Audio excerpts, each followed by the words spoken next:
نحمده ونصلي ونسلم على رسوله الكريم اما بعد فاعوذ بالله من الشیطان الرجیم بسم اللہ الرحمن الرحیم واللہ یختص برحمتہ من یشاء صدق اللہ العلی العظیم۔ اللہ پاک جسے چاہتا ہے اپنی رحمت سے خاص کر لیتا ہے۔ یہ خاصان بارگاہ ازل سے ہی بنے ہوئے ہیں، انہیں کسی حادثے نے نہیں بنایا، اللہ نے کہ پروگرام میں یہ پہلے سے ہی ارواح مخصوصہ اپنے مخصوص وقت میں مخصوص کردار کے ساتھ اظہار پاتی رہیں اور اللہ کے دین کے فروغ کا بہترین وسیلہ بنی۔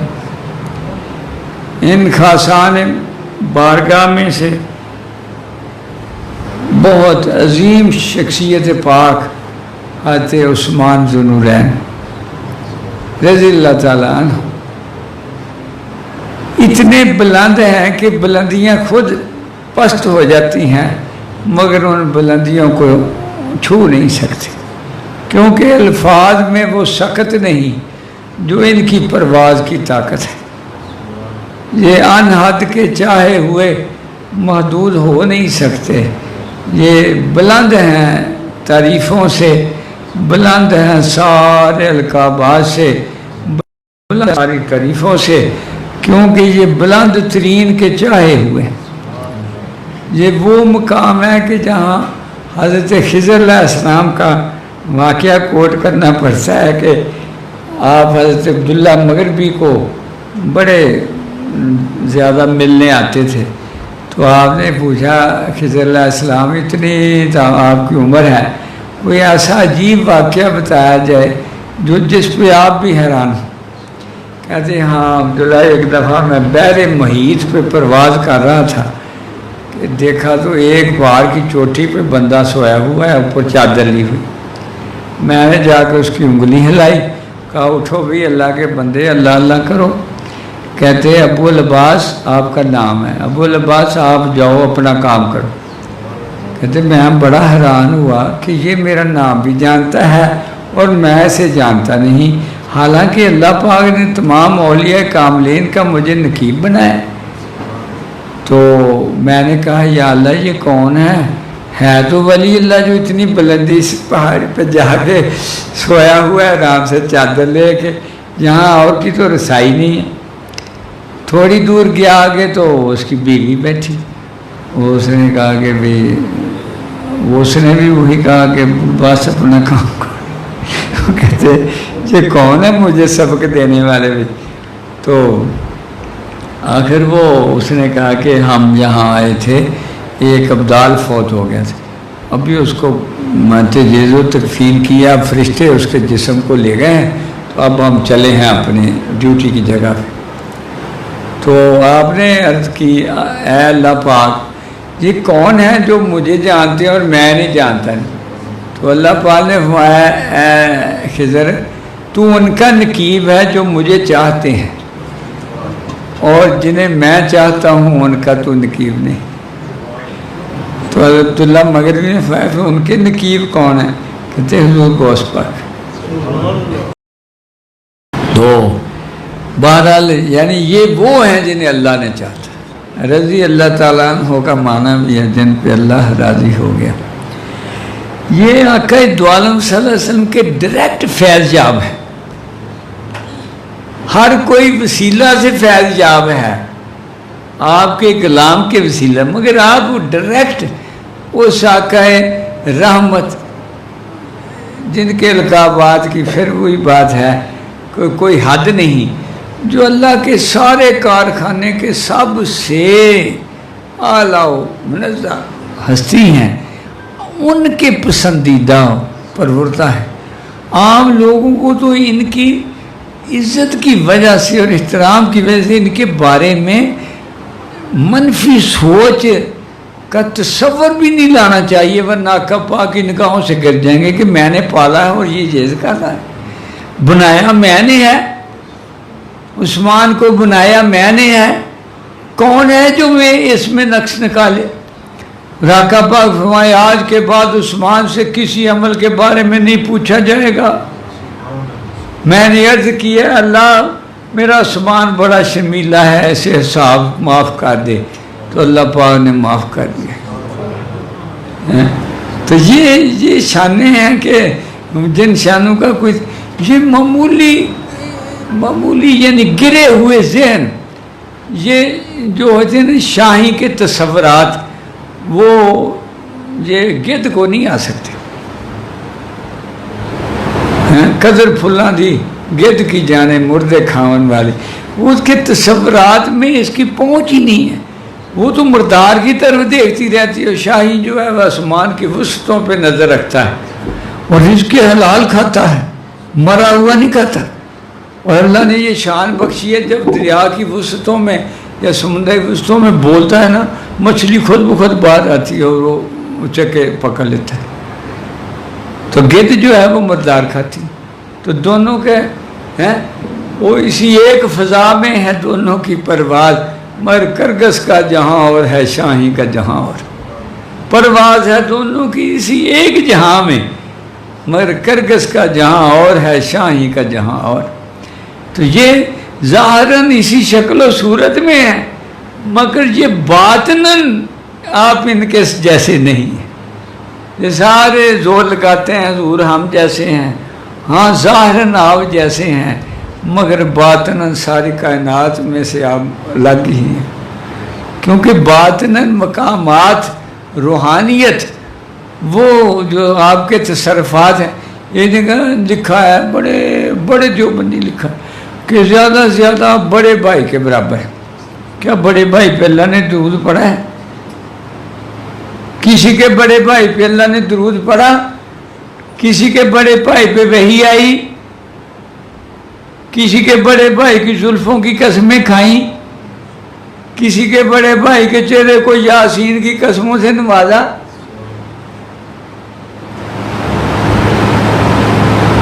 یہ اصل میں داتا صاحب نے یہ اسرار کھولا ہے۔ آپ فرماتے ہیں جو یہ تصور میں بھی بات لاتے ہیں تو اللہ پاک اپنے محبوب کو ان سے چھپا لیتا ہے، ان کو حجابات سے بھر دیتا ہے کہ کہیں میرے محبوب کی جھلک نہ دیکھ لیں۔ خوش نصیب ہیں یہ سادے سے اہل سنت جن کی گھٹی میں پیار ہے، جن کی سرشت میں پیار ہے آقا دو عالم صلی اللہ علیہ وسلم۔ جو بے عملی ہو جیسی کو جائز تو نہیں ہے، نہ معاف ہے، مگر بعض فعل محبت میں ایسے کرتے ہیں کہ وہ سب دھل جاتے ہیں۔ ابھی یہ کتاب پڑھی ہے درود پاک کے اوپر لکھی ہوئی، اس میں جگہ جگہ لکھا ہوا ہے جب آقا دو عالم صلی اللہ علیہ وسلم پہ درود پاک پڑھا جاتا ہے اللہ سارے گناہ معاف کر دیتے ہیں۔ درود پاک ہمارا وظیفہ ہے۔ وہ ایک دفعہ آئے تھے نا، ہم کیا کاروبار کرتے ہیں، بس اللہ کے محبوب سے پیار کرتے ہیں۔ تو یہ ان کو نصیب ہوتے ہیں کہ آقا دو عالم صلی اللہ علیہ وسلم کے سینے کا فیضان ان کے پالے ہوئے محبوبوں کی شان کا کچھ ادراک بخش دے، جتنا جتنا بخش دے۔ یہ آقا پاک تو عام صحابیوں جیسا کوئی قوس کتب نہیں ہوا، چاہے جائے کہ یہ 10 حضور دادا صاحب نے لکھا ہے نا، ساری امت میں سے افضل ہیں صلح حدیبیہ والے، وہ جنہوں نے بیعت کی تھی اور چونچ رانی کی۔ 6 دن بعد وہی آئی تھی کہ کوئی چونچ ران تو نہیں کرتا، کہ ظاہراً بالکل عقل کے خلاف معاہدہ تھا، مگر باطن یہ تھا میرے محبوب نے کیا ہے تو کوئی اعتراض نہ کرے، اور محبوب میرا میرے بغیر نہیں کرتا۔ انہوں نے لکھا نا محمد رسول اللہ کی جگہ صرف محمد لکھا ہے، تو حضرت علی پاک فرمانے کہ میں نہیں ایسا لکھ سکتا، حضور پاک نے خود کہا محمد بن عبداللہ ہیں۔ تو اس ثابت تاریخ پہ بتاتی ہے نا کہ ایسی شخصیت جیسی شخصیت کو رحمت اللہ عالمین آئی نہیں، کہ قتل و غارت ہمارا مدعا ہی نہیں تھا، اسلام میں ہے ہی نہیں قتل و غارت، تا وقت کہ وہ خود نہ تمہارے اوپر حملہ آور ہو جائیں۔ تو آپ نے ایسی شخصیات تخلیق کی جو ایک سے ایک بڑھ کر تھی. ابو بکر رضی اللہ عنہ کی شان بیان ہو تو ساری دنیا لگی رہے، کر رہی ہے، کرتی رہے گی قیامت تک، مگر وہ ضابطہ تحریر میں نہیں آ سکے گی. نہ عمر فاروق کے وہ انصاف کے ترازو، کسی تاریخ نے کسی وجود کو عمر ثانی بھی نصیب نہیں کیا جو عدالت آپ نے لگائی. سگے بیٹے کی لاش پہ کوڑے پورے کر کے پھر گوشت میں لیا ہے، اللہ میں نے اسے سزا دے دی ہے، اب تو معاف کر دے.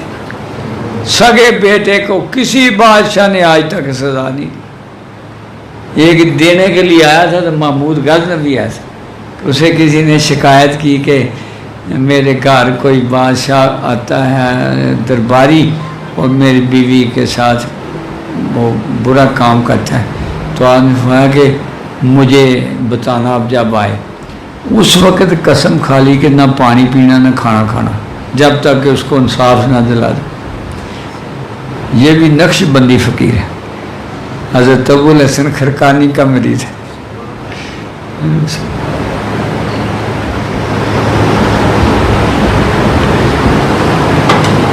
تو یہ وہ آ کے نا کہ تو بتیاں بجھا لینا کہیں، آپ کو اس کو شک پورا تھا میرا بیٹا نہ ہو گیا، اور کس کی ضرورت ہے. بتیاں بجھا دینا، تلوار ماری، جب بتیاں جلائیں تو کوئی درباری تھا، پھر کہ پانی پلا مجھے چلتے. یعنی وہ ایک اور گزرا ہے، یعنی ایسا کہ جو بیٹے کو مارنے کے لیے آ گیا تھا کہ اس نے ایسی کیوں کی، یا عمر پاک کے یعنی کسی نے تاریخ میں آپ جیسا نہیں. عثمان ذو النورین جسے آقا پاک یعنی پسند فرمائیں، یارو غلاموں کو ان کے بارے میں منفی سوچ رکھنا غلامی داغدار ہو جائے گی. اور جس کی غلامی داغدار ہے اس کا ایمان داغدار ہے، اس کے پلے کچھ نہیں ہے. لہٰذا وہ حضور چوتھے مسلمان ہیں آپ. ابو بکر صدیق رضی اللہ عنہ کے کہنے پہ مسلمان ہوئے تو چاچا نے نا پکڑ کر کے رضائی میں لپیٹ کے اوپر سے رسیاں باندھی اور دھوپ میں رکھ مکے کی دھوپ میں. پھر بھی پڑھتے رہے اشہد ان لا الہ الا اللہ وحدہ لا شریک لہ. امید ترین لوگوں میں سے ہیں. جب اس نے دیکھا کہ یہ نہیں ہٹتا، وہ آپ کی پاک نگاہوں کے شکار کب کوئی واپس ہوا ہے؟ کوئی ہوا ہے واپس؟ وہ سمیہ جو عمار بن یاسر کی والدہ مائدہ ہے، ہائے ہائے کیسے کافروں نے مارا. وا شہیدہ، تو نے امت کو سجا دیا ہے، تیرے عشق نے امت کی بلندیاں بخش دی ہیں. اور جو کوتا دی، جو کوتا عمل ہے نا، ان کو آپ مینارہ نور نظر آتا ہے، ان کی طرف دیکھنا چاہیے کہ ہم آزادی میں انحراف کرتے ہیں. انہیں پابندیوں میں صدق و صفا پیش کیا. ابو جہل نے آپ کی شرمگاہ پہ خنجر مار کے آپ کو شہید کیا. یہ وہ عظیم ترین شخصیت، پہلی شہید اسلام ہے، سب سے پہلی. پھر حضرت خبیب ہیں، وہ جن کو وہ چھڑانے آئے تھے کسی کو، حضرت خبیب، اور ایک اور تو پکڑے گئے تھے نا مکہ پاک میں آج. تو یہ یعنی حضرت عثمان ذو النورین تو ایسا فعل ہے، ایسے فعل ہیں کہ غزوہ تبوک کے لیے اعلان ہوتا ہے کہ بھئی ہر کوئی اپنے اپنے عشق کے مطابق چندہ جمع کرائے. تو حضور ابو بکر صدیق پاک نے بوریے کے کپڑے پہنے ہوئے، بوری کے،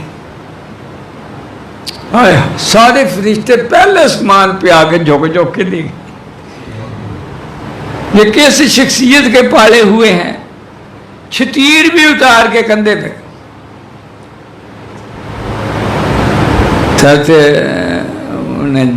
جمعے کی یا مسجد پاک تھی جہاں فرمایا تو حضور نے 1000 دینار کا اعلان کیا، پھر فرمایا بھی اور کوئی، پھر 1000 دینار کا، پھر اور اعلان کیا، پھر 1000 دینار، 1000 اونٹ بھی ہے سنیں بما پلان کے، 70 گھوڑے یہ بھی دیے، اور آقا پاک دیناروں کو ایسے ایسے کر رہے ہیں، کہتے آج کے بعد عثمان سے کسی عمل پہ حساب نہیں ہوگا۔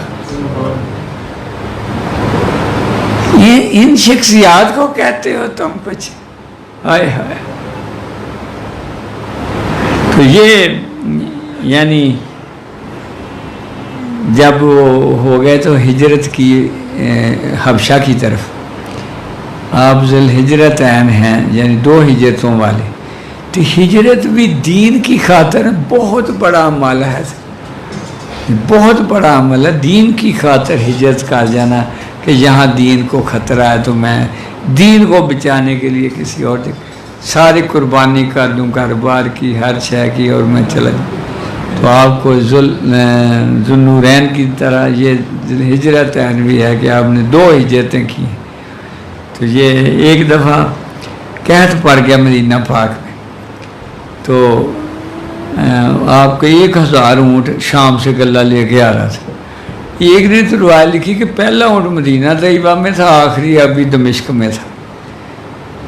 بہرحال آج میں نے اخبار میں پڑھا کہ 1000 اونٹ تھا، تو وہاں سے 1000 تو میل دور ہے، مدینہ سے دمشق جو ہے نا 1000 میل ہے، یہ جہاں وہ مساجد ہے نا خندق کی، اس کے سے سیدھی سڑک شام کو جاتی۔ تو وہ آئے تو انہوں نے کہا کہ کیا ریٹ لوگے؟ کہتے 10 گنا لوں گا۔ سارے بڑے حیران ہوئے، اتنا نیک بندہ ہے 10 گنا مانگ رہا ہے، کہتے 10 سے کم لینا ہی نہیں۔ جیسے ہی اونٹ پہنچا تو اعلان ہو رہا ہے عثمان ذوالنورین اللہ کے نام پہ مفت گندم تقسیم کریں۔ وہ سارے یہودی بھاگے آئے کہ وہ تو کہتا ہے 10 گنا، کہتا ہے 10 گنا پہ بیچی ہے۔ میرے آقا کا ارشاد ہے، اللہ کا ارشاد ہے کہ جو میرے راست پہ خرچ کرے 10 گنا دوں۔ اور سخاوت کا وہ کنواں بھی جو خرید کے، میں نے پڑھا کہ حضور کا اکاؤنٹ نمبر اب بھی مدینہ پاک کے بینک میں ہے کہ کچھ جائیداد نام چلی وہ بینک میں چلی آتی۔ جو باقی سے پیار کرتے ہیں ان کی ہر شے باقی ہو جاتی۔ قبر اطہر کا جب فیصلہ ہو رہا تھا نا کہ بھی آپ تو ادھر ہوں گے ادھر، عثمان ذوالنورین نے کہا میں کہوں تیر چلاؤ، تیر جنت البقیع کی اس جگہ پہ جا کے گرا، کیا بتاؤں۔ یہ سب تقسیم ہے کہ جو دے دے وہ لے لو، جو نہ دے اس پہ ذرا دل میں نہ کرو، کیونکہ میرے بادشاہ کی مرضی ہے، میرے محبوب کی مرضی ہے، جو بانٹے وہ بس تمہارا مقدر بنا کے دے۔ ایک دفعہ ایک صحابی کو بھیجا کہ جاؤ، حضرت بی بی رقیہ تھی، وہ نہ کوئی کھانے والی چیز دے کے آؤ، تو اس وقت پردہ نہیں تھا، وہ دے کے آیا تھا کہ پوچھا سناؤ، ملے ہاں، کہتے دونوں کٹھے بیٹھے، کہتے پھر ان جیسا کوئی دیکھا خوبصورت؟ آپ بہت بلا کے خوبصورت ہیں، اور زلفیں دراز تھی، جب وہ امامہ باندھتے تو بڑی سیاہ بڑی پگڑی، تو کہتے ہیں حسن و جمال خود فریفتہ ہو جاتا تھا۔ یہ یعنی آپ کی شان ہے۔ اور توکل اللہ اتنا زیادہ کہ یعنی جب شہادت کا وقت آتا ہے تو سارے جا کے کہتے ہیں حضور ان کو ہم مارتے ہیں، کہتے ہیں میرے محبوب کا شہر ہو اور عثمان کے لیے خون بہے، میرے محبوب کا شہر خون کے لیے نہیں بنا، مگر وہ آپ کے خاندان کے بد نصیب نے، وہ یزید نے بھیجا تھا نا اس کو، وہ جو جس نے مول لگائی تھی اس نے مدینہ پاک کو تہوتے کر دی۔ مدینہ پاک کی شہزادیوں سے بے حرمتی کی اس نے، آج کسی نے لکھا ہوتا بنو امیہ کے، میں نے کہا بنو امیہ کا نام نہ لکھو، کہ بنو امیہ کے نام میں تو ذلت ہی ذلت ہے، یہ تو خاندان نبوت کا فرزند ہے۔ ادھر تو حضرت عمر بن عبدالعزیز ہیں، یا یزید کا بیٹا بھی بڑا تھا غیرت مند، کہتا تھا کوئی امیر المومنین نہ کہے یزید کو، اس کو کوڑے مارو، اور یہ تخت پہ میں نہیں بیٹھتا، یہ اہل بیت کے خون سے آیا ہے، بیٹا ہو گیا۔ حضرت عمر بن عبدالعزیز نے پابندی لگائی تھی کوئی یزید کو امیر المومنین نہ کہے۔ ایک دفعہ امام باقر کا دور تھا تو آپ کہیں تشریف لے گئے کہ کسی کام، تو فرماتے حضور آپ نے کیوں آنا تھا، یہ غلام جو ہے اس لیے بیٹھا ہے، یعنی پورا احترام کرتا۔ اور انہی میں سے مروان بن عبد الملک اور یہ کمینہ حجاج بن یوسف، انہوں نے وہ ظلم توڑے اس گھر پاک میں۔ عباسیوں نے دیکھو اسی گھر کا کھا کے اہل بیت پہ ظلم کیا۔ یہ کرسی بڑی ذلیل ہے، وہاں سے اللہ والے تو یعنی پناہ مانگتے تھے، میں نے قضاء سے 4 بندوں کو پکڑ کے لے گئے نا مامور رشید کہ بھی قاضی بن جاؤ، تو حضرت ابو حنیفہ صاحب سے پہلے پیش ہوئے، کہتے جی میں تو اس قابل نہیں ہوں، کہتے پھر تم جھوٹ بول رہے ہو، کہتے پھر جھوٹے کو بنانا چاہیے قاضی۔ ایک تو مفلوق وہ بن گئے، صدائی بن گئے، وہ کہہ رہے صدائی اس کو تو نہیں بنا، ایک نے قبول کر لی، سارے بڑے پریشان ہوئے کہ اس نے کیوں قبول کر لی، یعنی اتنا کہتی تھی جہاں بادشاہ کا دخل ہوگا انصاف نہیں ہو سکے گا، یا تو بادشاہ جو ہے وہ حضرت علی پاک کی طرح اور عمر پاک کی طرح عدالت میں کھڑا ہو جائے کہ لگاؤ ہوئے جو سزا لگاتے۔ یہ حضرت عثمان ذو نورین ماشاءاللہ واقعی نوروں والے ہیں، اور یہ جو شعر حضرت احمد رضا خان نے لکھا ہے نا، یہ صفت کوئی اور کر نہیں سکا، اتنی پیاری صفت کوئی اور نہیں کر سکا۔ اس کا ترجمہ ذرا صاحب کو کر کے بتاؤ۔ ہاں، یعنی عثمان صاحب قمیص خدا،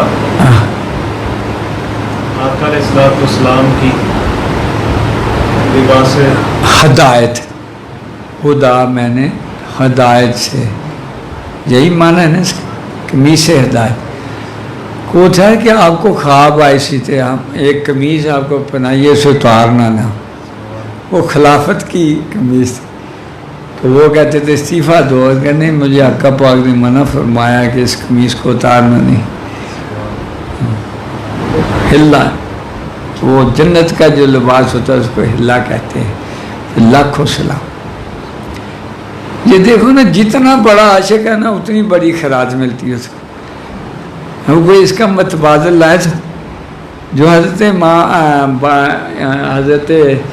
معین الدین چشتی رحمۃ اللہ علیہ نے حضرت امام علی مقام کے بارے میں جو شعر لکھا ہے، آج تک کوئی اس کے برابر شعر نہیں لکھ سکا۔ شاہ است حسین، بادشاہ است حسین، دین است حسین، دین پناہ است حسین، ایسے فکرے نہیں کوئی لا سکتا۔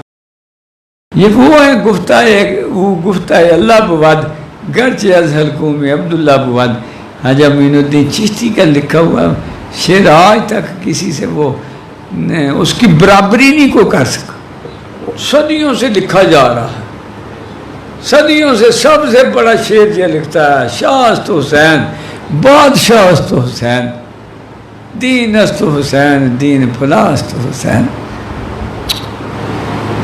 کیا مان سے اتنے گہرے فکرے کوئی عام بندے کے بس کی بات ہی نہیں۔ حضرت عثمان ذو نورین آقا پاک کے گلشن کے وہ پھول ہیں کہ جن کی مہک نے 12 سال تک امت کو مہک سے بخشا، اور ماشاءاللہ سلطنت کی وسعت بہت فرمائی۔ آپ جامع القرآن بھی ہیں، حافظ القرآن بھی ہیں اور کاتب وحی بھی ہیں. آپ کا لکھا ہوا قرآن تاشقند میں پڑھا ہے، اس کی کاپی بھی وہاں پڑھی. کوفی رسم الخط میں لکھا ہوا ہے، سمجھ نہیں آتی تھی، لیکن میں اور عمران صاحب نے دونوں نے اس کی زیارت کی ہے. وہاں ازبکستان میں بڑی زیارتیں ہیں. نقش بندی سلسلہ کے 12 عظیم ترین اولیاء کرام وہاں پہ مدفون ہیں، یعنی بخارا کے قرب و جوار میں اور سمرقند میں. تو یہ جو ہے تاشقند یہ اس کا دار خلافہ ہے. ماشاءاللہ بخارا سمرقند یہ تو مسلم ثقافت کے عظیم شہر ہوئے ہیں. تو وہاں پہ عثمان ذو النورین کا وہ لکھا ہوا خط پتہ نہیں کیسے ان کو وہ مل گیا رشیا کو. انہوں نے پھر رشیا نے تحفہ ازبکستان کے بندے ہوتے، اور اس سے بڑھ کے تحفہ اور کیا ہونا تھا. ان کے لیے کوئی معنی نہیں تھا. یہ بہت زبردست. تو حضور یعنی اور وہ جو صلح اپنے بیعت رضوان ہوئی تھی کہ آپ کو بھیجا مکہ میں سفیر بنا کے، کیونکہ یہ ابو سفیان وغیرہ تھے نا لیڈر ادھر، وہ بھی بنو امیہ کے تھے. تو آپ کو عمر پاک کو پہلے آپ آقا نے فرمایا، آپ نے فرمایا یا رسول اللہ صلی اللہ علیہ وسلم میرے تو پکے دشمن ہیں، میرے سے بات کرنا گوارا ہی نہیں کریں گے. انہیں پتہ ہے کہ عمر شدہ اور کفار روح مائے بینہم کا بہترین اظہار ہے. ہاں تو وہ عثمان کو بھیجتے ہیں، یہ میانہ روح ہیں بھیجو. پھر بھی پھیل گئی کہ آپ کو شہید کر دیا گیا ہے. یہ تاریخ ہے اسلام کی، یاد رکھا کرو لی سنا. ہاں بیٹے یہ واقعات ورثہ ہے ہمارا، جس کے سینے میں ایک بھی یہ واقعہ ہوا اس کی بخشش کی ضمانت بن جائے گا. ہاں تو وہ آپ نے اپنا دایاں ہاتھ پہ بایاں ہاتھ رکھا، دائیں بائیں پہ دائیں رکھا تھا، بائیں پہ دائیں رکھ کے کہا کہ یہ عثمان کا ہاتھ ہے اوپر، میں بیعت کرتا ہوں. اللہ پاک نے اس کا جد اللہ فوق ایدیہم، میں محبوب یہ تیرا ہاتھ نہیں، یہ میرا ہاتھ، عثمان کے ہاتھ پہ میرا ہاتھ. تو وہاں پہ 1400-1500 لوگوں نے، یا 1500 تھے یا 1400 تھے صحابہ جو گئے تھے ساتھ، کسی جگہ 1400 لکھا ہے کہ 1500، ان سب نے بیعت کی کہ ہم عثمان کا بدلہ لیں. پھر حضرت عثمان واپس آ گئے اور وہ صلح حدیبیہ ہو گئی، اس پہ شرائط طے ہو گئی. اگلے سال کے لیے اجازت مل گئی کہ حج کر لیے جائے. تو آقا دو عالم صلی اللہ علیہ وسلم نے اس طرح کیا. تو حضور حضرت عثمان ذو النورین ہر وقت میں جب بھی کوئی موقع آیا تو بہترین نذرانہ پیش کیا. ایک دفعہ دعوت کی تو حضور چل رہے ہیں تو آپ پیچھے پیچھے آ رہے ہیں. پھر عثمان پیچھے کیا کر رہے ہیں کہ یا رسول اللہ صلی اللہ علیہ وسلم قدم مبارک گن رہا ہوں. کہتے کیوں؟ کہتے ہر قدم کے بارے میں ایک غلام آزاد کرنا. یہ اس وقت بہت بڑی سخاوت تھی، اور آپ ہر ہفتے میں 2 غلام آزاد فرماتے. اللہ بہتر جانے کتنے خریدتے ہوں گے ہیں. وہ دعوت بھی پھر کی بڑی عالی شان. حضرت عبد الرحمن بن عوف آپ کے بہنوئی ہیں، آپ بھی بڑے امیر تاجر ہیں. حضرت عبد الرحمن بن عوف تو بہت زیادہ بڑے امیر تاجر ہوئے. تو آ کے ابھی بھی فاطمہ پاک کو حضرت حضور پاک نے فرمایا کہ آج عثمان نے میری دعوت کی، اور اس طرح ایک ایک قدم کے بدلے ایک ایک جو ہے نا غلام آزاد کیا. تو حضرت فاطمہ نے ابو جی ہم نے بھی دعوت کرنی ہے. کہ بیٹے کر لو. کر کے نا تو بس مسلح کے پہ بیٹھ گئی کہ یا اللہ اس گھر کا تو ہی خالق و مالک ہے. اس گھر میں تو حیدر قرار یہودی کا کنواں چلائیں گے تو جو آئیں گے تو پیس کے روٹی بنے گی. انہیں تو دنیا کی کوئی چیز آقا پاک نے پسند ہی نہیں کی. یہ لاہوتی ہیں نا، لاہوتیوں کو یہ نسوتی خوراک جو ہے وہ لگتی ہی نہیں، لہذا وہ کہہ دے. تو پھر کیا ہے، حضرت عثمان نے تو قدم ایک ایک غلام چھوڑا ہے، یا اللہ تو میرے صدقے جتنے قدم آئے نا، ایک ایک قدم کے صدقے ہزار ہزار جہنمی جنت میں کر دیں۔ جب آقا پاک آئے تو مہکیں آ رہی، جنت سے کھانا پک کے آئے۔ وہ بس ہر ایک کو جدا کرنا جو ہے وہ شان بخشی ہے، کسی کو کوئی بخشی۔ ہمیں طاقت نہیں ہے کہ ہم کو چھوٹا بڑا کریں، کیونکہ یہ دینے والے کوئی ہے، اس نے کوئی کمی کی نہیں، چھوٹا کیسے کرے، ہے نا۔ رنگ کسی کو کوئی رنگ چڑھا دیا، کسی کو کوئی رنگ چڑھا دیا، کسی کو کوئی رنگ چڑھا دیا۔ ہم مرتبہ ہیں جاران نبی، کچھ ہے، کچھ فرق نہیں ہے ان چاروں میں، صحیح ہے۔ یہ فرق آقا پاک جانتے ہیں، دینے والے جانتے ہیں، ہم تو مسکین عاجز ہیں، ہم تو ان کے قدموں کی دھول ملے تو سرما بنانے والے ہیں، ہمیں تو اور کچھ یعنی نہیں آتا۔ جسے آپ نے پسند فرمایا وہاں بس پسند کے پھول ہی رکھے جا سکتے ہیں، وہاں عقیدت کے پھول ہی رکھے جا سکتے ہیں، وہاں کوئی نہیں۔ جو صفات اللہ نے بخشی ہیں ان کا تذکرہ کرتے رہو۔ آج بہت ہی نقشبند فرماتے ہیں تمہارے سینے کو فیض ملتا رہے گا، تم آپ کا ان کا تذکرہ کرو، تمہارے سینے کو ان کے سینے کا فیضان جو ہے وہ منتقل ہوگا۔ لہذا جب تک یہ دنیا رہتی ہے، یا اللہ جب تک ہمارے سانس ہیں، ہماری عقیدتوں میں اضافہ فرمانا، ہمارے فکر میں اضافہ فرمانا، ہمیں ان کی سنتوں کے اوپر عمل کرنے میں اضافہ فرمانا۔ 18 ذوالحجہ ہے، 40 دن سے پیاسے ہیں، بھوکے ہیں، مدینہ پاک کو کنواں بخشنے والے خود پیاسے ہیں، سارے مدینہ پاک کو پانی پلانے والے خود پیاسے ہیں، پر مدینہ طیبہ میں خون ریزی نہیں ہونے دی، بس پھر انہوں نے بلوائیوں نے آپ کو شہید کر دیا۔ وہ بس دکھ ہے اس میں، کبائر صحابہ بیٹے بھی ایک ہیں جو جب گواہی ہوئی تو کہا کہ نہیں اس نے خود تو نہیں مارا، آپ کی محترمہ زوجہ پاک نے یہ بیان دیا کہ لیکن کہا اس نے تھا کہ مارو۔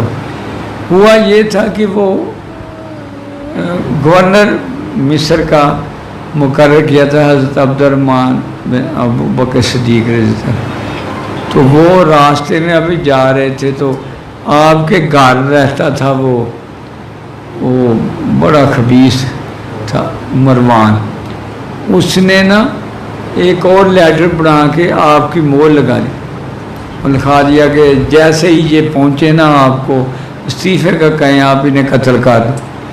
وہ جو اونٹ لے کے جا رہا تھا نا اس اونٹ کو پکڑ لیا حضرت عبد الرحمن، وہ حضرت ابو بکر صدیق کے صاحبزادے وہ جو قافلہ جا رہا تھا گورنر بننے کے لیے، انہوں نے جب پڑھا تو وہ اس میں رکا، آپ کے مور سے لکھا، تو وہ آئے تو آپ نے کہا نہیں میرے علم میں نہیں ہے، یہ میں نے نہیں کہا۔ انہوں نے کہا چلو پھر آپ مروان کو ہمارے حوالے کر دیں۔ پاک کو پتہ تھا آپ اتنے، سرور صاحب نے مجھے بڑا بتایا تھا کہ بھی آپ نے جنگ سے چالو تھے، قتل قتال سے آپ کی طبیعت جاتی، اس لیے احد میں آپ ایک ان میں سے ہیں جو آقا پاک کی شہادت کا سن کے واپس مدینہ آ گئے۔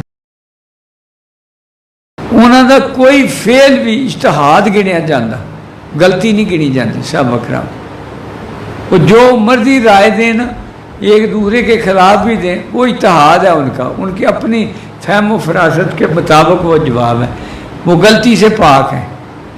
ہمارا یہ ایمان ہے اہل سنت کا کہ وہ معصوم ہیں کہ معصوم کے پروردہ ہیں۔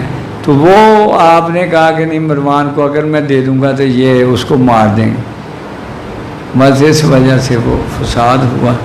حضرت علی کرم اللہ وجہ نے دونوں صاحبزادوں کو دروازوں پہ کھڑا کیا ہوا تھا کہ کوئی دروازے پہ آگے نہ بڑھے، انہوں نے پیچھے سے چھت پھاڑ کے وہاں سے وار کیا۔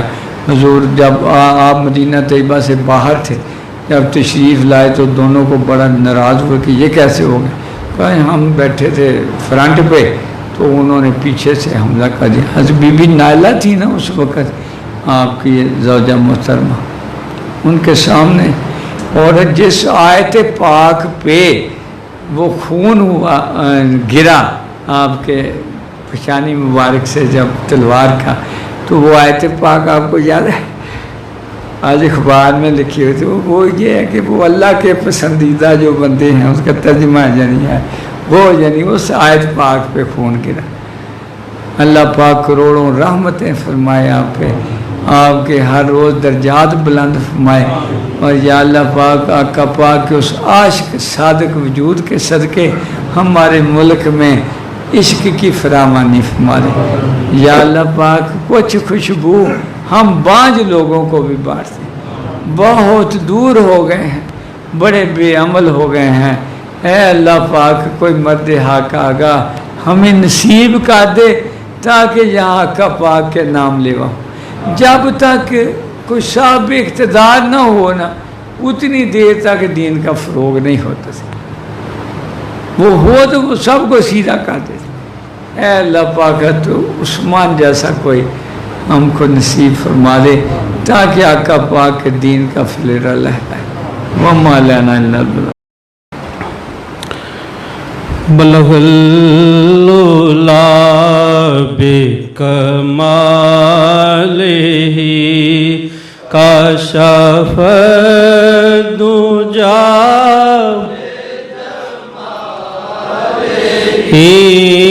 حسن جمیع خصالہ صلو علیہ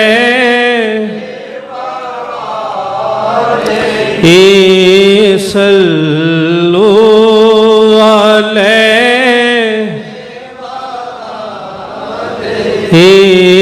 صلو علیہ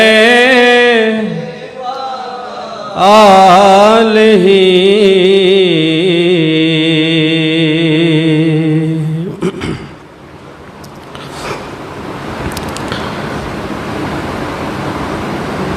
نگاہ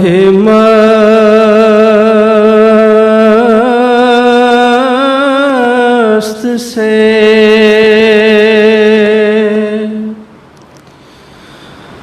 کچھ ایسا پلا دیا آپ نے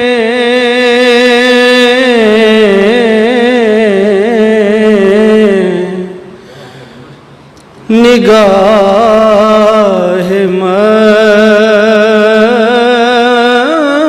مست سے کچھ ایسا پلا دیا آپ نے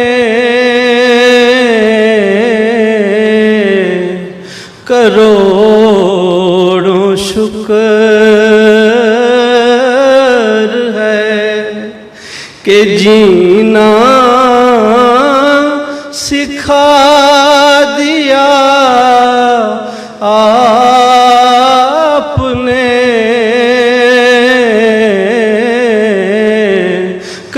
کروڑوں شکر ہے کہ جینا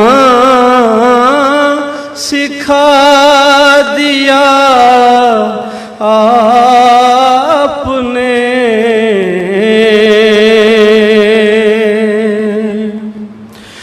اور شب حیات میں دو گام چلنا مشکل تھا